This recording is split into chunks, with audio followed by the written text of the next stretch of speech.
लो दोस्तों, कैसे हैं आप सभी लोग। Welcome to my study. उम्मीद है अच्छे खासे हो गए। ठीक है, अभी हम लोग पढ़ने वाले हैं chapter number 14, waves, physics. Physics class number 2 में आप लोगों का स्वागत है। ठीक है, और आज की क्लास में हम लोग सीखने वाले हैं ट्रांसवर्स एंड लॉन्जिट्यूडिनल वेव्स। ठीक है, ट्रांसवर्स एंड लॉन्जिट्यूडिनल वेव्स सीखने वाले हैं। इसके पहले वाली क्लास में हम लोगों ने वेव्स की इक्वेशन बना ली थी। ठीक है, वेव्स की हमने इक्वेशन बना ली थी इसके पहले वाले में, और आज हम ये ट्रांसवर्स एंड लॉन्जिट्यूडिनल वेव्स सीखने वाले हैं। से टेक्स्ट बुक में भी दी होगी वेव्स की इक्वेशन। कहाँ पर है, कहाँ पर है? हम्म भाई, वेव की इक्वेशन ही नहीं दी क्या टेक्स्ट बुक में?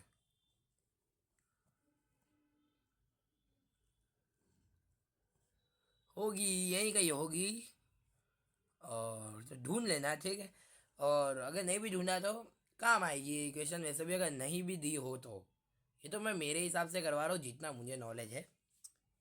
ठीक है, तो आज के ये जो एग्जाम्पल नंबर 14 है ना, ये आज के टॉपिक हम कर लेंगे ना, उससे हो जाएगा। एग्जाम्पल 14 उसी से सॉल्व हो जाएगा। तो इसके पहले हमने इक्वेशन कौन कौन सी लिखी थी वेव की? वेव की हमने इक्वेशन कौन कौन सी लिखी थी? एक इक्वेशन हमने लिखी थी Y equals to A sine omega T minus x upon we. ये थी एक इक्वेशन। एक इक्वेशन ये थी। दूसरी इक्वेशन कौन सी थी? दूसरी इक्वेशन थी A sine omega T minus k x. A sine omega T minus k x एक इक्वेशन थी। और तीसरी इक्वेशन थी y is equals to A sine omega, sorry, omega नहीं, 2 पाई था ना। A sine 2 pi small t upon capital T minus x upon lambda. ठीक है, ये तीन इक्वेशन थी जो कि हमने बनाई थी। और कैसे बनाई थी उस पर पूरे मैंने आधे घंटे का वीडियो डाला हुआ है क्लास नंबर 1 का। वो जाके देख लेना, इसमें मैं नहीं सिखाऊंगा। भाई पता चला वो आधे घंटे का वीडियो मैंने इसी में सिखा दिया तो आप लोग वो वीडियो ही नहीं देख रहे। मेरा ही घाटा है। ठीक है, तो चलो इस वीडियो को हम आगे बढ़ाते हैं ट्रांसवर्स एंड लॉन्जिट्यूडिनल वेव्स से। और सबसे पहले मैंने आप लोगों को एक होमवर्क दिया था, किया भी है? अगर किया है तो बताना कमेंट में कहाँ पे किया है। और इसके पहले वाली वीडियो में जो होमवर्क दिया था उसमें आंसर भी लिख देना। इसमें भी आंसर लिख ही दो। हाँ, तो उस वीडियो में भी आंसर लिख देना, इस वीडियो में भी आंसर लिख देना। ठीक है, अभी हम लोग आ चुके हैं हमारे इस वाले पेज पे जिसमें मैंने आपको एक क्वेश्चन होमवर्क में दिया था। क्या है question? Y equal to 5 sin 2t minus 6x। ये क्वेश्चन दिया हुआ है। ठीक है, और पूछ क्या क्या रहे इसमें? ए पूछा है एम्पलीट्यूड, के, ओमेगा, टी, लेमड़ा, एफ, ये सारी चीज़ें पूछी है। ठीक है, तो चलो डिराइव अरे निकालते हैं। वेलोसिटी भी पूछी है, लिख देते हैं। वेलोसिटी भी पूछी है, ये लिख दिया। चलो अब इसको हटा देते हैं। हाँ, अब सबसे पहले काम क्या करना है, जो इक्वेशन दी हो ना उसके नीचे हमारे को इस बेस पे जो इक्वेशन है ना उसको लिख देना है। इस बेस पे इक्वेशन कौन सी है? y is equal to A sine omega T minus k x. ठीक है, omega T minus k x ये इक्वेशन बन रही है। हाँ, तो देखो ये आ गया omega T minus k x, ये इक्वेशन लग रही है। अब देखो सबसे पहले पूछा क्या है? एम्पलीट्यूड। एम्पलीट्यूड कैसे निकाले होंगे?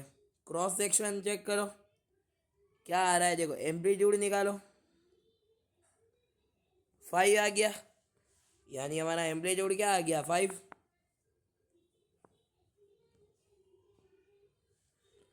ठीक है, एम्पलीट्यूड आ गया 5। फिर पूछा है के क्या है? देखो 6। ये आ गया 6। फिर पूछ रहे ओमेगा बताओ, ओमेगा क्या है? 2। ओमेगा आ गया 2, ओमेगा आ गया हमारा 2।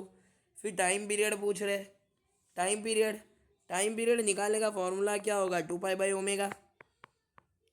कैसे आता है? ओमेगा का फॉर्मूला क्या होता है? ओमेगा का फॉर्मूला होता है 2 पाई बाई टी। तो इससे टी क्या हो जाएगा?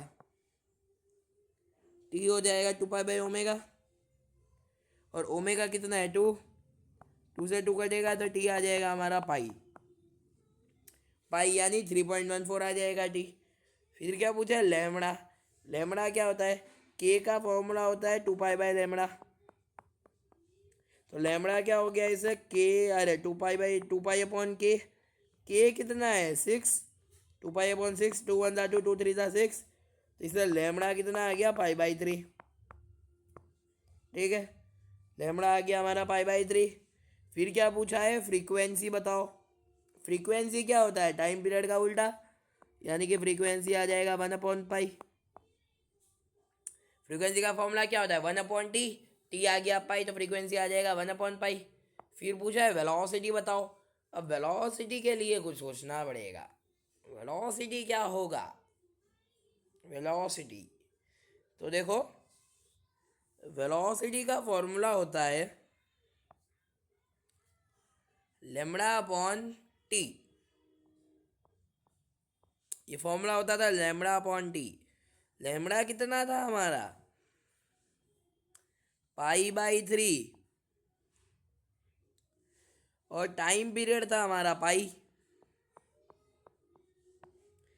तो वेलोसिटी आ गई 1/3। 1/3 आ गई वेलोसिटी। और हाँ, मैंने एसएचएम में आपको एक और फॉर्मूला बताया था वेलोसिटी का। क्या होता था? Omega under root a² - x²। देखो, ये फॉर्मूला भी लगा सकते हैं, -x²। ठीक है, ये फॉर्मूला भी हम लगा सकते हैं, मगर ये फॉर्मूला वर्क नहीं करेगा।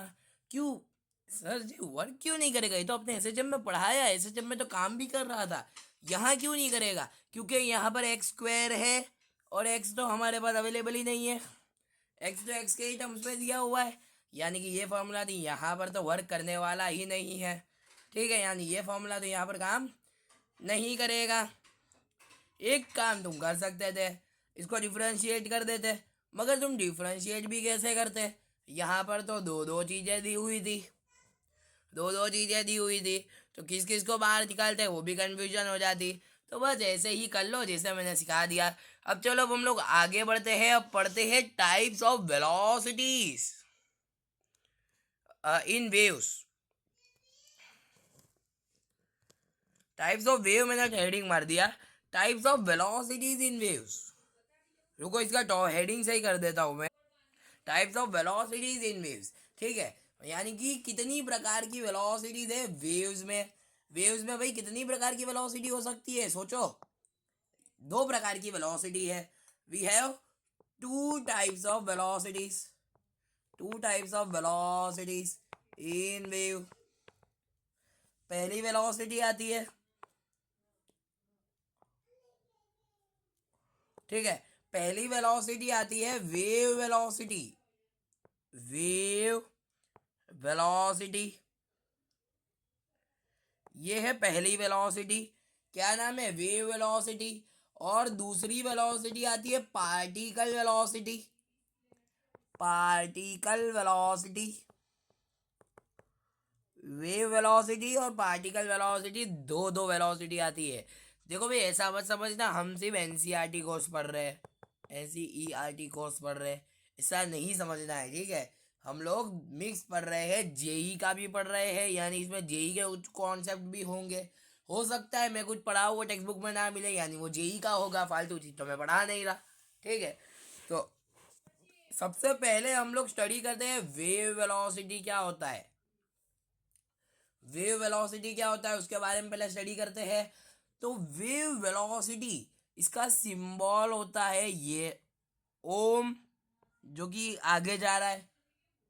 ऐसा तुम बना सकते हो डायग्राम इसका, ओम। ओम बोलो, ओम ही बोलते हैं ना इसको, या तो वेव बोल दो, वेव। अगर कोई वेव है, आगे की डायरेक्शन में जा रही है, उसकी वेलोसिटी बतानी है, तो ओनली डिपेंड्स अपॉन मीडियम। ये सिर्फ मीडियम पे ही डिपेंड करता है, ठीक है, ओनली डिपेंड्स अपॉन मीडियम, ठीक है।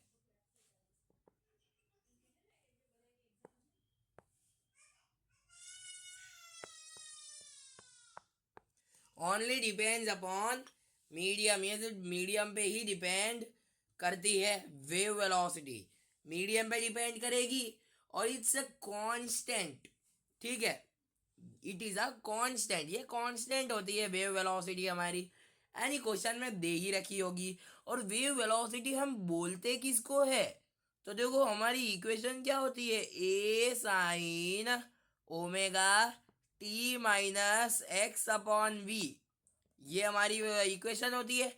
इसमें ये जो v हमारे को दिया है ना, इस v को ही हम बोलते हैं वेव वेलोसिटी, ठीक है, इसी v को हम बोलते हैं वेव वेलोसिटी।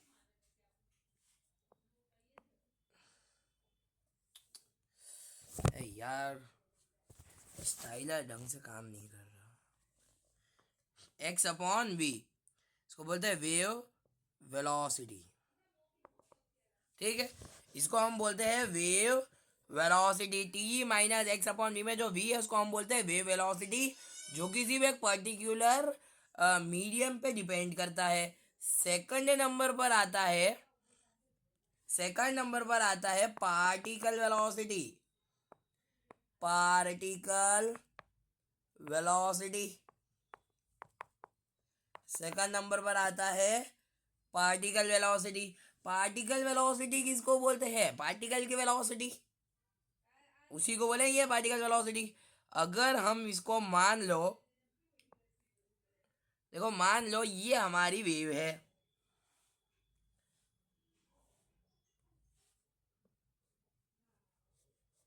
ये वेव है मान लो, तो देखो इसको हम वी एफ बोलेंगे, particle velocity, V F, V F से इसको हम डिनोट करते हैं, ठीक है, डिनोट करते हैं वी एफ से। अब देखो ये जो होगा एक्सट्रीम पॉइंट, इसकी वेलोसिटी जीरो होगी, मैक्सिमम पॉइंट की वेलोसिटी कितनी होगी, जीरो होगी, मैक्सिमम पॉइंट की वेलोसिटी जीरो होगी। और ये जो मिनिमम पॉइंट है इसकी वेलोसिटी भी जीरो होगी, मैक्सिमम पॉइंट की वेलोसिटी और मिनिमम पॉइंट की वेलोसिटी तो जीरो होगी। अब बस इस इन दोनों के बीच में जो आता है वही हो जाएगा ये हमारा, ये मान लो ये हमारी हाइट मान ली, तो इस पॉइंट की वेलोसिटी भी जीरो होगी जब पार्टिकल इस पॉइंट पर आएगा, जब पार्टिकल इस पॉइंट, जब वेव इस पॉइंट पर आएगी तब की वेलोसिटी भी जीरो होगी। यानी कि ये जो सेंटर वाली जो वेलोसिटी होती है ना, जब ये सेंटर पे होती है, देखो यहाँ पर सेंटर पे, तो उसको हम बोलते हैं वेरिएबल वेलोसिटी, वीपी, वीपी बोलते हैं, वेरिएबल वेलोसिटी, यानी कि वीपी यानी पार्टिकल वेलोसिटी। बस इस सेंटर वाले को ही हम बोलते हैं वीपी, यानी पार्टिकल वेलोसिटी, जिसको हम वेरिएबल वेलोसिटी बोलते हैं, वेरिएबल, वेरिएबल वेलोसिटी, ठीक है। तो देखो इससे हमारे को क्या पता चल रहा है कि जो वीपी होता है एक्सट्रीम वाला, वीपी एक्सट्रीम होता है zero, VP extreme, VP extreme वाला जीरो होता है, यानी कि पार्टिकल वेलोसिटी एक्सट्रीम पॉइंट पर जीरो होता है। ये एक्सट्रीम पॉइंट हुआ, ये एक्सट्रीम पॉइंट हुआ, तो इसको हम जीरो बोलते हैं पार्टिकल वेलोसिटी। मगर वेलोसिटी, अरे वीपी मीन पोजीशन पर मैक्स होती है, मीन पोजीशन पर मैक्स होती है, ठीक है, मीन पोजीशन पर मैक्स होती है, ये याद रखना। पार्टिकल वेलोसिटी मीन पोजीशन पर मैक्स होती है, मगर एक्सट्रीम पोजीशन पर जीरो होती है, ठीक है। यही थी हमारी पार्टिकल वेलोसिटी। मीन पोजीशन यानी ये सेंटर वाली पोजीशन हो जाएगी हमारी, सेंटर वाली पोजीशन क्या हो जाएगी, जीरो, और ये जो एक्सट्रीम वाली पोजीशन है ये होगी हमारी मैक्सिमम, एक्सट्रीम वाली पोजीशन होगी मैक्सिमम, ठीक है। ये चीज़ को याद रखना। अब इसी पे बेस्ड एक क्वेश्चन भी कर लो, क्वेश्चन भी कर लिया जाए। पूछ रहे हैं वीपी बताओ, वीपी बताओ। हमारे को इक्वेशन दी हुई है -4 cos 2t - 5x, -4 cos 2t - 5x equation दी है। बोल रहे हैं वीपी बताओ, वीपी बताओ यानी पार्टिकल की वेलोसिटी बताओ। क्या होगी पार्टिकल की वेलोसिटी? पार्टिकल की वेलोसिटी मीन पोजीशन वाली होती है, यानी कि जो नॉर्मल वेलोसिटी होती है। नॉर्मल वेलोसिटी क्या होगी? इसको वेलोसिटी में कन्वर्ट करो, डिफरेंशिएशन करो, डिफरेंशिएशन करो। क्या हो जाएगा डिफरेंशिएशन? टाइम के रिस्पेक्ट में डिफरेंशिएशन करो, ठीक है। टाइम के रिस्पेक्ट में इसको डिफरेंशिएट करो, क्या हो जाएगा? देखो, टाइम के रिस्पेक्ट में डिफरेंशिएशन करोगे ना तो वेलोसिटी मीन वाली आ जाती है। क्या हो जाएगा? ये 2 बार आ जाएगा, कांस्टेंट है। टाइम के रिस्पेक्ट में करोगे तो 2 तो कांस्टेंट है, बाहर आ जाएगा। तो -8 साइन, और कॉस का होता है माइनस साइन, यानी ये प्लस हो जाएगा। मैथ्स में पढ़ा होगा, लिमिट्स एंड डेरिवेटिव्स का भी मैंने वीडियो डाला है, उसमें मैंने प्रॉपर्टीज बताई है, तो वो वीडियो भी जाके देख लो। उसमें मैंने प्रॉपर्टीज बताई है। प्रॉपर्टी क्या है कि कॉस का डिफरेंशिएशन होता है माइनस साइन, और माइनस साइन का होता है कॉस। तो यहाँ पर था -8 और कॉस का हो गया माइनस साइन। देखो माइनस था यहाँ पर पहले से, कॉस का डिफरेंशिएशन माइनस साइन, तो माइनस इंटू माइनस प्लस हो जाएगा, ठीक है। माइनस इंटू माइनस प्लस हो जाएगा। अब देखो ये क्या हो जाएगा? 8 साइन। अब ये जो बचा है उसको वैसा के वैसा ही लिख देते, 2t - 5x। ये मैंने एसएचएम में सिखाया हुआ है, एसएचएम में सीखा। अगर आपने वीडियो देखी होगी तो वहां पर आपने सिखा ही होगा डिफरेंशिएट कैसे करते हैं, ठीक है। जैसे कि मैं आपको एक और क्वेश्चन बताऊं, एक और क्वेश्चन देखते हैं हम लोग। देखो अब ये एक सवाल देखो, हमारे को क्वेश्चन दिया हुआ है। अगर मान लो हमारे को क्वेश्चन दिया है y = a sin ω t - kx, question दिया है, और वो ऐसा बोल रहे हैं कि d² y/dx² का रेशियो d² y/dt² के साथ बताओ। यानी कि क्या पूछ रहे हैं?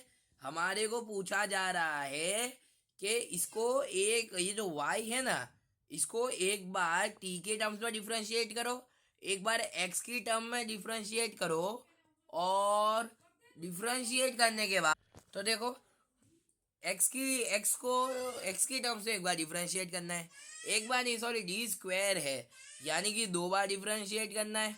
2 बार डिफरेंशिएशन करने को ही बोलते हैं। है ना, 2 बार x की टर्म्स में डिफरेंशिएट करना है, 2 बार t की टर्म्स में डिफरेंशिएट करना है, और दोनों को आपस में डिवाइड करना है, ठीक है। क्योंकि देखो स्क्वायर स्क्वायर है, और स्क्वायर का मतलब वही होता है, यानी 2 बार करना है, एक बार नहीं। स्क्वायर का मतलब होता है 2 बार डिफरेंशिएट करना है, ठीक है।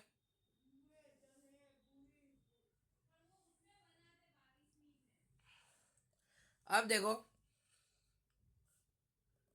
क्या है, 2 बार डिफरेंशिएट करेंगे।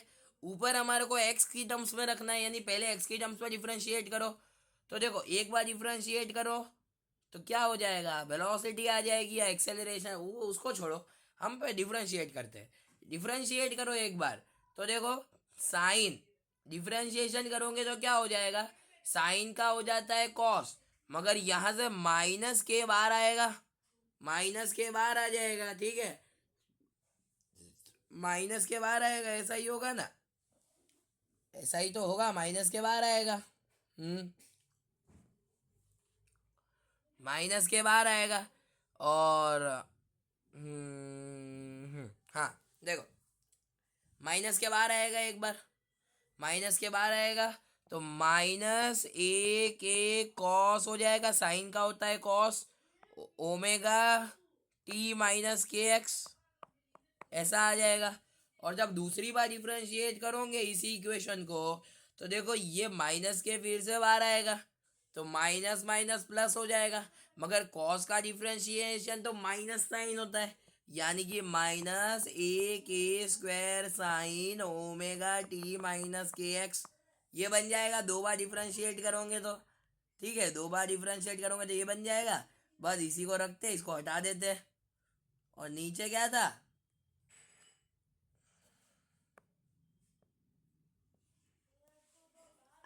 नीचे क्या था, टी के टर्म्स में करना है डिफ्रेंशिएशन। एक बार टी के टर्म्स में डिफ्रेंशिएट करना है। टी के टर्म में डिफ्रेंशिएट करोगे, इसको ऊपर रख देते, इसको ऊपर कर देते। देखो इसको ऊपर कर दिया। हाँ, अब देखो दूसरी बार हमारे को टी के टर्म्स में डिफ्रेंशिएट करना है। तो टी के टर्म में डिफ्रेंशिएट करो, टी बार आएगा तो ये हो जाएगा A T cos theta, A T cos अरे omega T minus k x हो जाएगा। और इसी का एक और बार डिफ्रेंशिएट करोगे तो माइनस ए टी स्क्वायर। अरे ओमेगा बार आएगा ना, टी के रिस्पेक्ट में करेंगे तो टी थोड़ी बार आएगा, ओमेगा बार आएगा। ओमेगा तो ये हो जाएगा A omega cos omega T minus k x. और ये हो जाएगा उसका दूसरी बार डिफरेंशिएट करोगे तो minus A omega square sine omega T minus k x, ऐसा आ जाएगा। ठीक है, omega T minus k x क्यों हुआ, कॉस का हो गया माइनस साइन। ठीक है, और ओमेगा वापस बाहर आया, omega into omega, omega square हो गया। अब इन दोनों को आपस में डिवाइड कर दो, इन दोनों को आपस में डिवाइड कर दो, ऐसा ही तो बोल रहे हैं। चलो डिवाइड करते हैं आपस में। डिवाइड करोगे तो देखो माइनस से माइनस कट जाएगा, ए से ए कट जाएगा, माइनस से माइनस कटेगा, ए से ए कटेगा, sign omega T minus k x से sign omega T minus k x cut जाएगा। तो बचेगा क्या, सिर्फ बचेगा सिर्फ के स्क्वायर अपॉन ओमेगा स्क्वायर। ये आंसर हो जाएगा, के स्क्वायर अपॉन ओमेगा स्क्वायर। बस ये चीज़ हो जाएगी हमारी आंसर। देखा, सिंपल सी चीज़ें हैं जो कि हमारे को पूछ रखी थी, बता दिया हमने, सॉल्व कर दिया। अब देखो, अब हम आगे देखते हैं। देखो आगे एक होता है मैकेनिकल वेव, एक होता है नॉन मैकेनिकल वेव। ये मैं तुम्हारे जनरल नॉलेज के लिए बता रहा हूँ, ठीक है, ये जनरल नॉलेज के लिए बता रहा हूँ। तो मैकेनिकल वेव एक होता है नॉन मैकेनिकल वेव।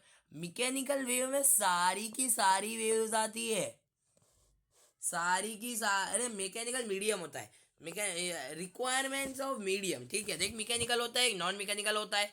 तो मैकेनिकल में सारी की सारी वेव्स आती है, मगर नॉन मैकेनिकल में सिर्फ इलेक्ट्रोमैग्नेटिक रेज यानी ईएमआर रेज ही आती है। ये भी एक प्रकार की वेव्स होती है, ईएमआर वेव्स, इलेक्ट्रोमैग्नेटिक वेव्स।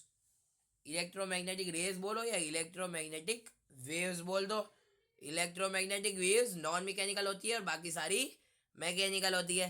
ठीक है, अब देखते हैं longitudinal and non transversal waves. Longitudinal and transversal देखते हैं। देखो यहाँ पर अब हम लॉन्जिट्यूडिनल और ट्रांसवर्सल देखते हैं। ठीक है, यहाँ पर क्या है, देखो वे ऑफ मोशंस, कितनी प्रकार के मोशंस होते हैं, वे ऑफ मोशंस।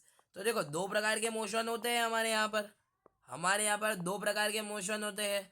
कौन कौन से प्रकार के मोशन होते हैं, देखो एक ऐसा मोशन होता है, एक ऐसा मोशन होता है, और एक ऐसा वाइब्रेशन वाला मोशन होता है, वाइब्रेशन होता है, ऐसे वाइब्रेशन। ठीक है, ऐसे वाइब्रेशन होते हैं मॉलिक्यूल्स। 2 प्रकार के मोशन होते हैं, या तो वो वाइब्रेशन करते हैं या तो फिर ऐसा करते हैं। ठीक है, तो जो ऐसे मोशन करता है उसको बोलते हैं हम ट्रांसवर्सल वेव्स, ट्रांसवर्सल वेव। ठीक है, और जो ऐसे मोशन करता है उसको बोलते हैं लॉन्जिट्यूडिनल वेव। क्या बोलते हैं, लॉन्जिट्यूडिनल वेव। कितना सिंपल है, जो वाइब्रेशंस करता है वो होता है लॉन्जिट्यूडिनल वेव्स, और जो ऑसिलेट करता है वो होता है ट्रांसवर्सनल वेव। ठीक है, ट्रांसवर्सनल वेव। और देखो ट्रांसवर्सनल में सारी की सारी वेव्स आती है, सारी की सारी वेव ट्रांसवर्सनल ही होती है, ट्रांसवर्सल वेव ही सारी की सारी वेव्स होती है, एक्सेप्ट साउंड वेव। क्योंकि जो साउंड वेव होती है ना, देखो साउंड वेव हमारी लॉन्जिट्यूडिनल वेव होती है, ये बात याद रखना। साउंड वेव हमारी लॉन्जिट्यूडिनल वेव होती है, बराबर, सारी वेव उसमें नहीं आती, खाली साउंड वेव ही लॉन्जिट्यूडिनल होती है जो कि वाइब्रेशंस करती है। मॉलिक्यूल्स ऐसे ऐसे ऐसे ऐसे वाइब्रेशंस करते हैं, उसी को बोलते हैं साउंड वेव्स। और जो ऐसे डायरेक्ट ऑसिलेट करता है उसको बोलते हैं ट्रांसवर्सल वेव। ठीक है, उसको बोलते हैं ट्रांसवर्सल वेव। ठीक है, अब देखो डायरेक्शन की बात करें हम लोग, तो जो लॉन्जिट्यूडनल वेव होती है ना, उसकी डायरेक्शन सेम ही होती है, यानी सेम डायरेक्शन में होती है उसकी। Direction of oscillation is same as direction of wave, यानी वेव की जो डायरेक्शन होगी बस वही डायरेक्शन में उसका वो होगा, वेव का वाइब्रेशन। ऑसिलेशन बोलो, वाइब्रेशन बोलो, इसको वाइब्रेशन बोल रहे हो। तो ये जो वाइब्रेशन होगी ना, ये उस दिशा में जाएगी जो दिशा में उसकी वेव जा रही होगी। ठीक है, और इसकी बात करो ट्रांसवर्सल की, तो direction of oscillation is perpendicular to direction of wave, यानी कि ये इसकी जो वेव ऐसी हो रही है, ऐसी वेव है इसकी, तो इसकी जो डायरेक्शन होगी ना इसके परपेंडिकुलर होगी। ठीक है, जिस डायरेक्शन में उसकी वेव जा रही होगी बस उसी के ठीक परपेंडिकुलर डायरेक्शन में उसकी वेव जा रही होगी, यानी जिस डायरेक्शन में ऑसिलेट कर रहा होगा, जिस डायरेक्शन में ऑसिलेट कर रहा होगा उसके परपेंडिकुलर डायरेक्शन में उसकी वेव चलेगी। ठीक है, उसकी वेव चलेगी, मगर ये जिस डायरेक्शन में ऑसिलेट या मोशन कर रहा होगा उसी डायरेक्शन में ये साउंड वेव भी चल रही होगी।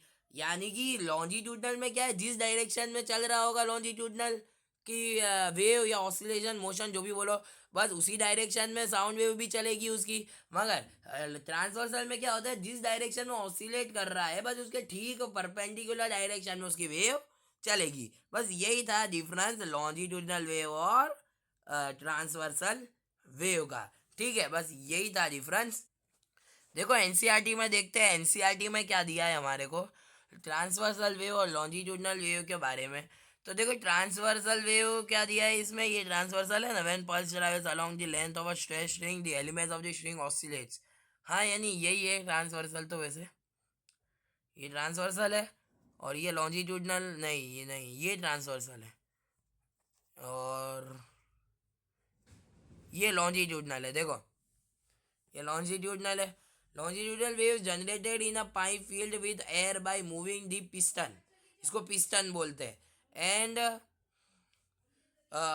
And down a volume element of air oscillates in the direction parallel to the direction of the wave propagation, यानी जिस डायरेक्शन में उसकी है ना ऑसिलेशन हो रही है उसी डायरेक्शन में उसकी वेव चल रही है। मगर इसमें देखो, इसमें क्या होगा, oscillate about the equilibrium mean perpendicular direction में ओसी कर रहा होगा। देखो इस equilibrium position perpendicular to the direction of the wave propagation, ठीक है, परपेंडिकुलरली कर रहा होगा, बराबर। और उसकी डेफिनेशंस भी यहीं कहीं लिखी होगी, ट्रांसवर्स की और लॉन्गिट्यूडनल की, यही कहीं लिखी होगी उसकी डेफिनेशंस भी। क्या दिया है,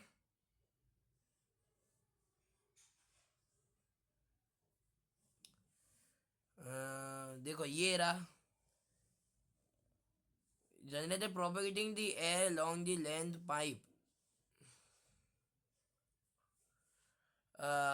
longitudinal waves in the most familiar example of the propagation of the sound is देखो साउंड वेव्स आती है लॉन्गिट्यूडनल वेव्स में। ठीक है, लॉन्गिट्यूडनल वेव्स क्या होती है, साउंड वेव्स होती है। साउंड वेव्स हमारी लॉन्गिट्यूडनल होती है। A long pipe filled with piston, a single sudden push forward and pull back. देखो आगे जा रहा है पीछे आ रहा है, आगे जा रहा है पीछे आ रहा है, आगे जा रहा है पीछे आ रहा है, यानी आगे पीछे होता रहेगा, उसी को हम बोलते हैं वाइब्रेशंस। ठीक है, वही होती है हमारी लॉन्गिट्यूडनल वेव। अब देखो हमारा एग्जाम्पल 14.1 भी देख ही लेते हैं। क्या बोल रहे हैं, हमारे को ट्रांसवर्स वेव और लॉन्गिट्यूडनल वेव बतानी है, ट्रांसवर्स वेव और लॉन्गिट्यूडनल वेव बतानी है। ऑप्शन नंबर ए पढ़ो क्या दिया है। ऑप्शन नंबर ए में दिया है motion of a kink in a longitudinal spring. Longitudinal spring है भाई, स्प्रिंग कैसी है, लॉन्गिट्यूडनल है, स्प्रिंग कैसी है, लॉन्गिट्यूडनल है। देखो उन दोनों का कॉम्बिनेशन भी हो सकता है, यानी कि है ना, जरूरी नहीं है कि एक ट्रांसवर्सनल हो और एक लॉन्गिट्यूडनल हो, दोनों भी हो सकते हैं। ठीक है, क्या दिया, motion of a king in a longitudinal spring produce by displaying one end of the spring sideways. ये क्या होगा, motion of a kink in longitudinal spring, longitudinal spring है। ठीक है, produce by displacing one end of the spring sideways, यानी कि उसको छोड़ेंगे तो वो ऐसे ऐसे तो करेगी। जो रिंग है, जो स्प्रिंग है, देखो ये जो स्प्रिंग है, इसको अगर तुम खींचोगे, इसको अगर तुम खींच के छोड़ोगे तो ये ऐसे ऐसे ऐसे ऐसे होगी, थोड़ी देर के बाद रुक जाएगी। और इस स्प्रिंग को तुम ऐसे भी तो चला ही सकते हो। देखो स्प्रिंग को तुम ऐसे भी तो चला सकते हो, ऐसे भी तो चला सकते हो स्प्रिंग को। देखो